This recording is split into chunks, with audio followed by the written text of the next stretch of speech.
কি দুঃখজনক, কি মানে এটাকে কি বল, কত ব্যর্থতা এই সরকারের, যে আমার একটা দ্বীপ, সেই দ্বীপে আমরা যেতে পারছি না।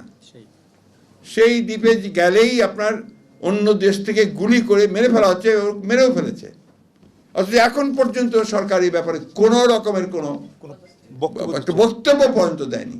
বরঞ্চ হোম মিনিস্টার সাহেব বললেন যে এখন এমন কোনো অবস্থা হয়নি যে যেটাতে আমরা একটা এই ধরনের একটা স্টেটমেন্ট বা কিছু বলবো। এই যে নত জানু, মিয়ানমারের মতো একটা দেশকেও কিছু বলা যাবে না।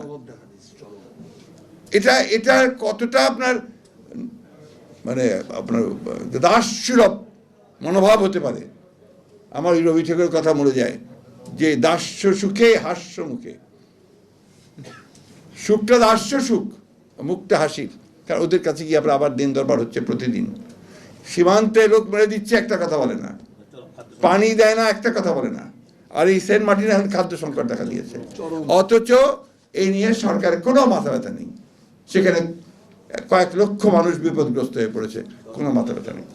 তারা অত্যন্ত সচেতনভাবে বাংলাদেশকে একটা পরনির্ভরশীল একটা রাষ্ট্রে পরিণত করা, ব্যর্থ রাষ্ট্রে পরিণত করার জন্য তারা কিন্তু এই কাজগুলো করে চলেছে।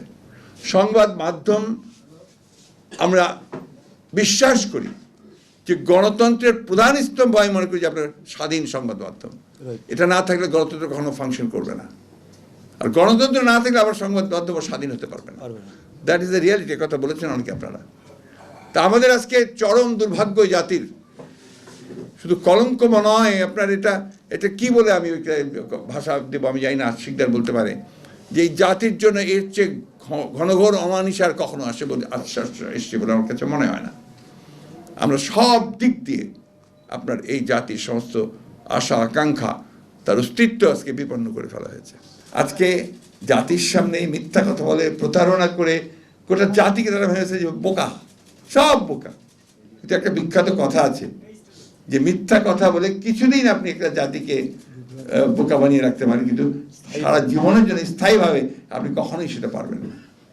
আজকে সেগুলো বেরিয়ে আসতে শুরু করেছে। থলের বেড়াল এখন বেরিয়ে আসছে।